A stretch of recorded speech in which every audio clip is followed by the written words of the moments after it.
말씀 가운데 하나님의 음성을 듣는 저와 여러분이 되기를 원합니다. 이 시간 우리에게 주시는 하나님의 말씀은 마가복음 7장 14절에서 23절의 말씀입니다.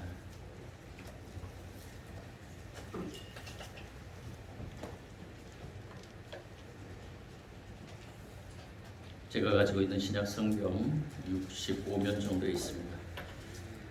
찾으셨으면 우리 같이 한 절씩 먼저 성경의 말씀을 교독하겠습니다. 교독할 때 주님의 음성 듣길 원합니다. 무리를 다시 불러 이르시되 너희는 다 내 말을 듣고 깨달으라.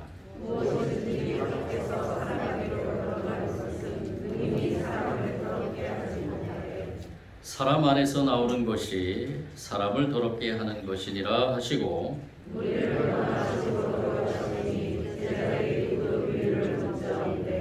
예수께서 이르시되 너희도 이렇게 깨달음이 없느냐? 무엇이든지 밖에서 들어가는 것이 능히 사람을 더럽게 하지 못함을 알지 못하느냐?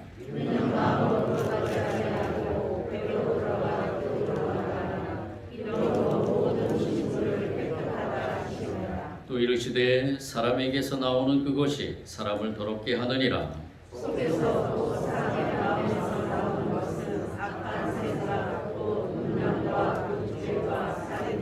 간음과 탐욕과 악독과 속임과 음탕과 질투와 비방과 교만과 우매함이니 이 모든 악한 것이 다 속에서 나와 사람을 더럽게 하느니라. 아멘. 어느 목사님이 그래서 간증한 것을 보게 됐습니다.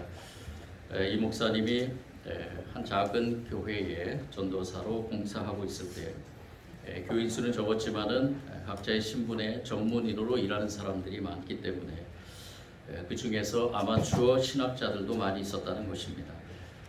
그런 가운데서 이 목사님은 그 교회에 주로 중고등부 학생들을 담당하고 또 그 학생들을 교육시키는 그러한 교육 전도사로 심부를 하고 있었습니다.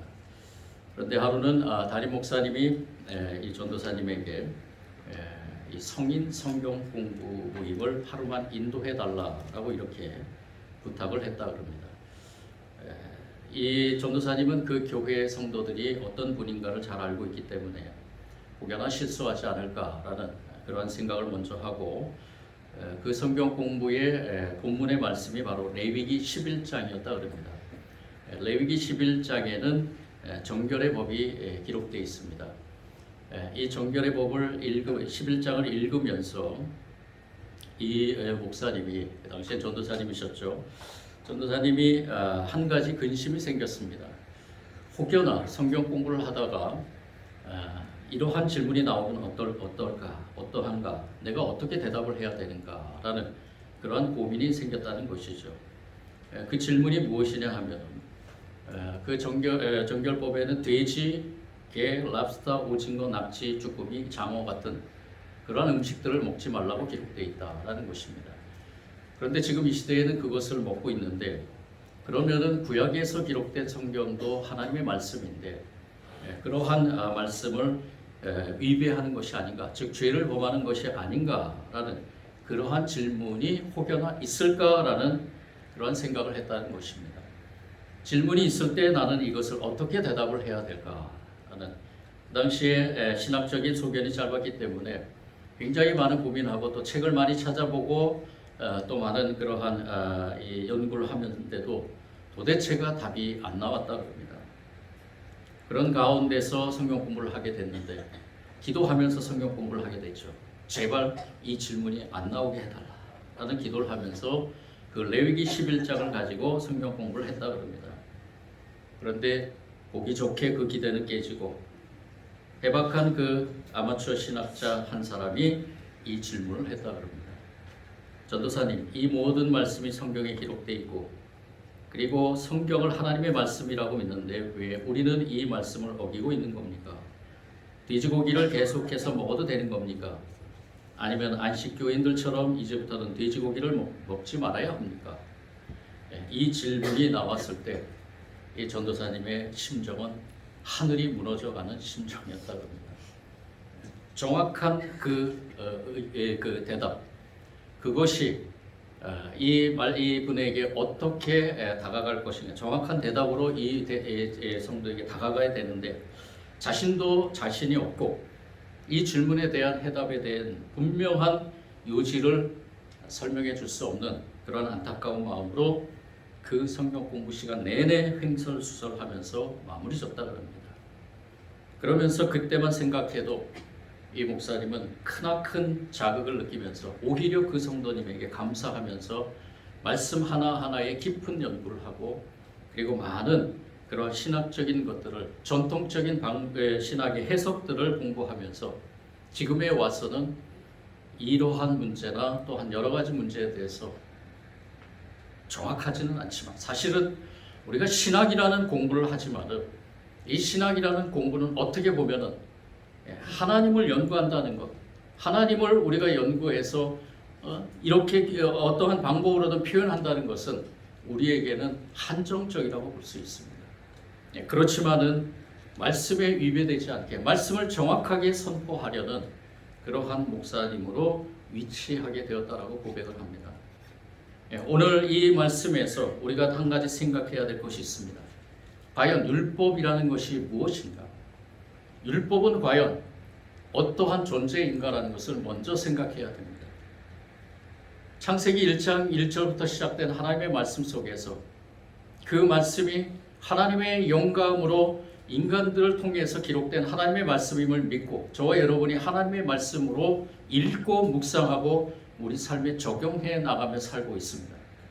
그런 가운데 하나님께서는 특별히 이스라엘 백성들 또 모세를 통해서 지도자인 모세를 통해서 그 백성들에게 율법을 내려주게 되죠. 이 율법을 왜 이스라엘 백성들에게 내려주었느냐를 먼저 생각해야 될 것입니다. 그러면은 율법에 대한 것이 자연적으로 해석이 됩니다. 이스라엘 백성들은 그 당시에 어린아이와 같은 존재였습니다. 어린아이와 같이 하나님이 세우신 하나님의 백성들이라고는 하지만은 갓 태어난 하나님의 백성이라고 볼 수 있습니다. 우리가 우리 자녀들을 키울 때 저와 여러분도 경험해 보셨지만은 자녀들을 키우면서 이것은 먹지 마라, 이것은 안 좋다, 이렇게 해라, 저렇게 해라, 이건 하지 말라 이렇게 얘기를 합니다. 싸우는 것은 나쁜 것이고 단 것은 나쁜 것이고 저 사람들은 나쁜 사람이다, 저 나라는 나쁘다, 뭐 이러한 등등으로 교육할 때가 있죠. 근데 사실 그 아이가 자라나고 보면은 모든 것, 이 세상에는 100% 나쁜 사람도 없고 100% 나쁜 것도 없고 100% 나쁜 나라도 없다는 것을 알게 됩니다. 나중에는 그것을 알았다고 해서 내가 부모님께 속았구나 라고 생각하지 않는 것이죠. 그렇게 가르친 이유를 알기 때문입니다. 하나님께서도 이스라엘 백성들에게 부정한 것과 거룩한 것을 구분해 주시고 부정한 것들을 철저하게 경계하도록 가르쳐 주신 이유가 바로 여기 있습니다. 갓 태어난 이스라엘 백성들, 어린아이 아기와 같은 이스라엘 백성들을 하나님께서는 정확한 구별법을 통해서 율법을 통해서 이스라엘 백성들에게 이 가나안 땅에 들어가면은 부정과 부패와 그리고 우상들이 넘쳐나는 그곳이기 때문에 그곳에서 하나님 백성으로 성장하고 자라나고 그리고 살아야 되는 이 백성들에게 일일이 이렇게 정결한 것에 대해서 부정한 것에 대해서 하나님의 속성은 무엇입니까? 거룩함이죠. 거룩함에 대한 하나님의 속성을 닮은 이 백성들답게 살기 위해서 자라나기 위해서 이렇게 일일이 가르쳐 주셨다는 것입니다. 그것이 바로 율법입니다. 돼지고기가 본질적으로 부정한 것은 아닙니다. 개나 랍스터가 굴이나 쭈꾸미가 창조될 때부터 부정한 것은 아니죠. 하나님께서는 이 모든 것을 창조하시고 뭐라고 고백하셨습니까? 보시기에 참 좋았더라. 스스로 감탄하셨습니다. 온 우주에 하나님께서 창조하지 않은 것이 없고 하나님께서 창조하신 것 중에 본질적으로 악하거나 부정하게 지어진 것이 없다는 것입니다. 다만 가나안 땅에서 그런 것들을 탐하다 보면은 가나안 족속들의 우상 숭배와 그들의 타락한 생활 습관에 빠질 위험에 있었습니다. 문제는 그들의 가치관이요, 우상 숭배요, 타락한 삶이었죠. 그렇기 때문에 그것에 빠지지 않게 하려면 그것들과 연결된 고리를 끊어야 된다고 생각하는 것입니다. 그렇게 여기고 그렇게 선포한 것이 바로 하나님의 뜻입니다. 우리나라의 복음이 전해지기 복음이 전해지던 초창기에 서양의 선교사님들이 술과 담배와 도박을 죄로 가르쳤습니다. 이 세 가지가 죄로 여겨진 죄로 이어지는 연결고리의 역할을 하기 때문이었죠. 그 전통이 지금까지 이어져 오고 있습니다. 흡연이나 음주 혹은 도박을 하고 싶은 분들은 지금도 따져 묻는 분들이 있습니다. 아니 성경 어디에 술이나 담배나 혹은 빠찡거를 죄라고 규정하고 있습니까? 이 질문은 문제의 핵심을 피하려는 어떻게 보면 수스라고 볼 수 있습니다. 100년 전에도 그랬고 지금도 여전히 이 세 가지 심각한 죄로 우리를 이끌어들이는 연결고리가 된다는 것입니다. 그래서 지금도 이 세 가지를 경계해야 할 충분한 이유가 있다는 것이죠. 율법은 본래 좋은 것입니다. 하나님께서는 아주 좋은 뜻과 의도를 가지고 율법을 주셨습니다. 그런데 문제는 인간이 그 율법을 왜곡하는 것입니다. 율법에 담긴 하나님의 뜻을 살피고 그 뜻을 이루는 일에 대한 관심은 제쳐놓고 율법을 자신들에게 이롭게 왜곡했다는 것입니다. 하나님께서 거룩한 것과 부정한 것을 구분하신 것은 그들이 영적으로 성숙해지도록 돕는 데 목적이 있는 것입니다. 여러분들 꼭 기억하시기 바랍니다. 하나님이 구약시대 때 율법을 주신 것은 바로 하나님의 백성들이 영적으로 성숙해지도록 돕는 데 목적이 있는 것입니다. 그래서 하나님은 모세에게 율법을 계시하시면서 이런 말씀을 선포하셨습니다. 이제 너희가 정말로 나의 말을 듣고 내가 세워준 언약을 지키면 너희는 모든 민족 가운데서 나의 보물이 될 것이다. 온 세상이 다 나의 것이다. 그러므로 너희는 내가 택한 백성이 되고 너희의 나라는 나를 섬기는 제사장 나라가 되고 너희는 거룩한 민족이 될 것이다. 출애굽기 19장 5절에서 6절의 말씀입니다. 이것이 바로 하나님의 뜻이었습니다. 율법을 선포한 하나님의 뜻이었습니다. 마치 어린아이가 부모님이 조심하라고 가르친 것을 조심하면서 잘 성숙하여 나중에는 그런 것들이 아무 문제가 되지 않는 성인으로 자라는 것처럼, 혹은 초신자가 자신의 신앙에 해가 될 만한 것들을 경계하고 삼가하면서 영적 성숙을 향해 자라나는 것처럼 이스라엘 백성은 죄와 악으로 오염된 가나안 땅에 들어가 죄악과 연결된 것을 조심하고 경계하면서 영적으로 자라가야 했던 것입니다. 그래서 하나님은 율법을 주셨습니다. 그래서 사도 바울은 이 율법을 뭐라고 표현했냐면 몽학선생, 즉 개인교사라고 이렇게 가르쳤습니다. 그런데 이스라엘 백성들은 이 율법의 의미를 깨닫지 못했습니다. 아니, 이 율법을 왜곡시켜 나가기 시작합니다. 그들에게도 타락한 본성이 그대로 있었기 때문에 죄와 완전한 담을 쌓고 살기가 싫었던 것이죠. 그렇다고 해서 하나님을 완전히 등지고 살 담력도 없었던 것입니다. 그래서 그들은 중간 지점에 타협점을 찾기 시작합니다. 그 타협점이 무엇이에요? 바로 율법주의입니다. 그래서 하나님께서는 그 율법을 글자 그대로 해석하고 율법의 문자적 요구를 만족시키는 것에 이 이스라엘 백성들은 거기에다가 자신들의 뜻을 관철시키면서 율법주의를 탄생하게 한 것입니다. 이렇게 함으로써 하나님의 법망을 피해갈 수 있다고 생각했죠.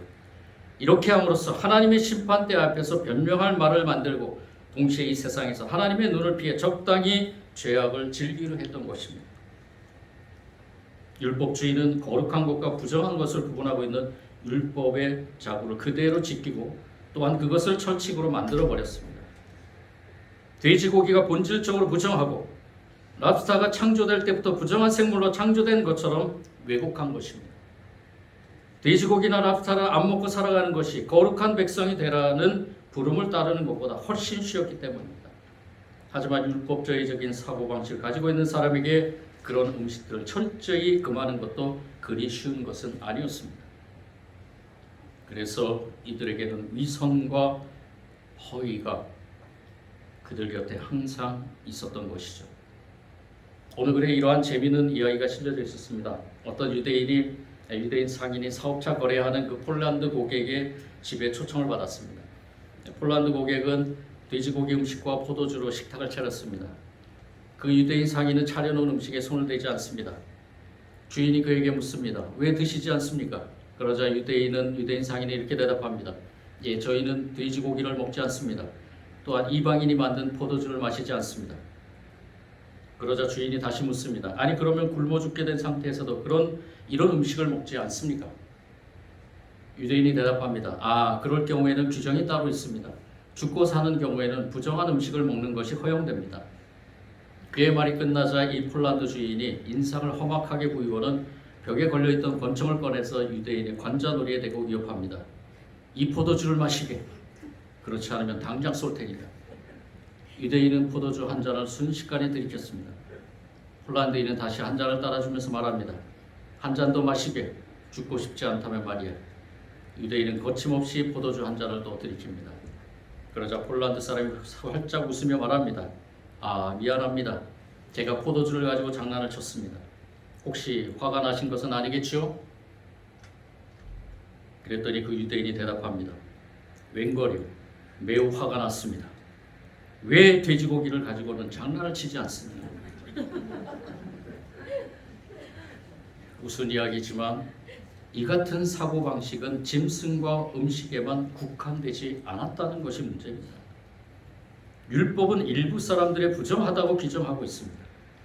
장애인들, 하혈을 하는 여성들, 전염병에 걸린 사람들, 그리고 이방인들이 그 예죠. 그들을 부정하다고 규정한 이유는 하나님께서 그들을 차별하라는 뜻이 아니었는데 이스라엘 사람들은 그 율법을 차별을 위한 면허증으로 왜곡해버렸습니다. 이 같은 사고방식과 태도로 인해서 얼마나 많은 사람들이 피눈물을 흘려야 했는지 아마 짐작하고도 남을 것입니다. 오늘 우리가 교독한 이 하나님의 말씀, 이 말씀은 예수님께서 이 당시 이러한 율법주의에 대한 것을 비판하면서 말씀하신 것입니다. 예수님은 끊임없이 이 율법주의와의 싸움을 하셨습니다. 예수님께서 율법을 폐하신 것은 아닙니다. 분명히 예수님은 율법을 완성하러 오신 분이십니다. 그리고 당신이 율법이셨습니다. 그런데 이 율법주의라는 것은 예수님께서 이 땅에 오신 목적과 전혀 반대되는, 오히려 그 예수님이 오신 목적에 방해가 되는 요소가 되었다는 것입니다.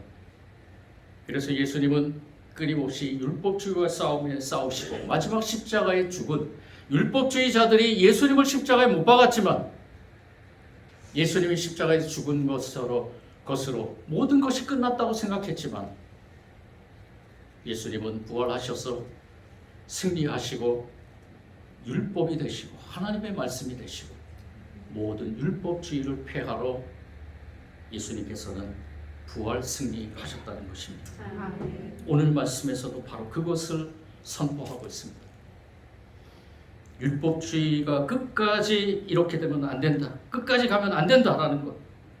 율법주의는 어떤 음식 혹은 어떤 사람에게 부정한 영적 균이라도 있는 것처럼 가르치는 그 시대에, 그래서 차별하고 소외시켰을 뿐 아니라 그것과 접촉하면 마치 전염병이라도 옮은 것처럼 번잡을 떨었던 그 시대에 예수님께서는 동조할 수가 없었던 것입니다. 과거에 가나안 땅에 들어갈 때 받은 율법을 아직도 절대적인 진리처럼 여겨서 하나님이 창조하신 선하고 거룩한 피조물의 일부를 부정하다고 구별하고 차별하고 소외시키는 상황을 예수님께서는 인정할 수 없었던 것입니다. 뿐만 아니라 이 세상에 영적인 균이 득실거리는 것처럼 음식을 먹을 때마다 손을 씻는 전통에 대해서도 인정할 수 없었습니다. 위생을 위해서라면 모르지만 음식으로 인해 부정을 탄다는 말은 인정할 수가 없었던 것입니다. 그래서 예수님은 의도적으로 그 전통을 무시했고 제자들도 하나둘씩 그 예수님을 따랐던 것입니다. 율법주의와 깊은 사랑에 빠진 바리새인 사람들이 그 상황을 그대로 두고 볼 리가 없었죠. 오늘 이 말씀 전에도 이 바리새인들은 7장 1절부터 이 5절까지의 말씀을 보면 예수님과 제자들을 향해서 계속해서 이 율법주의를 가지고 힐난하는 것을 보게 됩니다. 이 율법주의자들에게 예수님은 작심한 듯이 말씀하십니다. 당신들은 장로의 전통이라는 것들을 지키면서 하나님의 뜻을 회피하고 있어. 하나님께서 원하시는 것은 율법에 담긴 뜻을 행하는 것이지 율법의 자구를 따르는 것이 아니요. 그러면서 오늘 말씀에서 예수님께서는 그 시대에 아주 혁명적인 말씀을 하신 것입니다. 무엇이든지 사람 밖에서 사람 안으로 들어가는 것으로 그 사람을 더럽게 하는 것은 아무것도 없다. 오히려 사람 안에서 나오는 것들이 더러운 것이다. 사람 안에서 나오는 것들이 무엇이냐? 구체적으로 21절과 22절을 통해서 선포하십니다. 악한 생각, 음란, 도둑질과 살인, 간음과 탐욕, 악독과 속임수, 음탕과 질투와 비방, 교만과 우매함, 이런 것들이 불결한 것이고 부정한 것이고 오히려 사람의 입으로 들어가는 것은 소화시키면 다 나오지 않느냐. 그것에 대해서 자유하라는 것입니다. 그리고 더 나아가서는 중심에 무엇이 있느냐가 하나님의 백성들의 삶의 중심에 무엇이 누가 있느냐가 중요하다는 것입니다. 율법주의자들의 중심에 과연 하나님이 있느냐, 예수 그리스도가 구주라고 고백하는 메시아적 사상이 있느냐, 그 믿음이 있느냐. 우리에게도 이러한 하나님의 말씀은 도전적으로 다가옵니다. 예수님께서 모든 음식은 깨끗하다고 말씀하셨습니다. 그와 더불어 이 세상에서 우리가 생각해야 되고 하나님께서 깨끗하다고 하는 것들에 대한 우리가 부정적으로 생각하는 것들이 있는가? 우리가 과연 예수님을 믿으면서 예수님은 복음이라고 믿으면서 그 복음 안에서 예수님 안에서 자유함을 얻는 그러한 믿음의 삶을 살고 있느냐? 우리가 이 시간에 이 말씀을 비추어서 깊이 묵상하고 깨달아야 될 것입니다. 회개해야 될 부분은 회개해야 될 줄 믿습니다. 예수님은 십자가에 달려 돌아가셨습니다.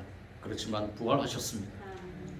부활하시고 율법주의가 아니라 그 승리하신 부활 승리하신 예수 그리스도 안에서 우리에게 자유함을 누리라고 말씀하십니다. 그 자유함은 무엇일까요? 여러분들 그 자유함이 방종이 되지 않기를 원합니다. 자유함은 우리 속에서 나오는 모든 것들과의 싸움에서 승리해야 됩니다. 오늘 예수님께서 선포하신 21절과 22절에 거기에 해당하지 않는다라고 말씀하시는 분들은 한 분도 없을 것입니다. 저도 목사라고 하지만 내 속에 악한 생각들이 있을 것이고요. 음란적인 생각도 있고요. 내 속에서 우러나오는 욕심과 교만과 그러한 것들이 있습니다. 그러한 것들이 내 입 밖으로 나오지 않도록, 내 삶의 모형으로 되지 않도록, 내 손과 발로 나오지 않도록 성령님과 늘 교제하면서 성령님의 능력을 통해서 계속 싸워서 이겨나가야 됩니다. 그것이 바로 복음 안에서 자유하는 것입니다. 여러분도 오해하지 말기 바랍니다. 율법에 대한 것, 하나님께서 주신 구약시대 때 주신 말씀에 내가 전혀 그것에 대해서 비교를 하면서 살아가는 가운데서도 완전한 그러한 율법을 이뤄가지는 못하지만 내가 예수 그리스도 안에서 자유함을 누리면서 마찬가지로 하나님의 말씀 위에 굳건하게 선다고는 하지만 그 말씀 위에서 내가 완전한 신앙인으로 살아가기도 힘들다는 겁니다. 그렇기 때문에 저와 여러분은 늘 주님 앞에 겸손하게 무릎 꿇는 것입니다. 주님이 주신 자유함을 우리가 소유하기 위해서, 주님 안에서 복음 안에서 자유함을 누리기 위해서 저와 여러분 끊임없이 주님 앞에 나아가게 되는 줄 믿습니다. 사랑하는 성도 여러분, 모든 것을 거룩하다 하시며 모든 것을 거룩하게 하시는 주님께 감사하길 원합니다. 그분께 우리의 삶을 내어드리길 원합니다. 성령님께서 우리를 복음의 진리 안에서 자유케 하실 것입니다. 모든 고정관념과 선입견과 딱딱한 교리의 틀로부터 우리를 풀어주실 것입니다. 그리고 우리를 이끌어 복음의 자유가 필요한 이들에게 가게 하실 것입니다. 손을 뻗게 하실 것입니다. 복음의 능력이 필요한 사람들에게 보게 하실 것입니다. 진실로 그들의 영혼을 사랑하는 마음으로 복음의 진리를 나누도록 도와주실 것입니다. 성령님께서 인도하시는 이 거룩한 삶이 저와 여러분과 항상 있기를 간절히 축원합니다. 사랑해 주님 감사합니다. 주님 안에서 자유함을 누리길 원합니다. 우리 입으로 들어가는 것이 부정한 것이 아니라 우리 입에서 나오는 것들이 부정한 것입니다. 우리의 속마음을 다스려 주시고 내 안에 정직한 영을 회복하게 하시고 주님이 주시는 참 기쁨과 감사를 누릴 수 있는 우리 모든 하나님의 백성들 되게 하여 주옵소서. 이 시간에 우리가 말씀 앞에 더 겸손하게 하시고 주님의 말씀을 듣게 하시고 깨닫게 하시고 삶의 자리에 나아가 말씀이 이끄는 삶으로 승리하게 하여 주옵소서. 감사드리며 예수님 이름으로 기도드립니다.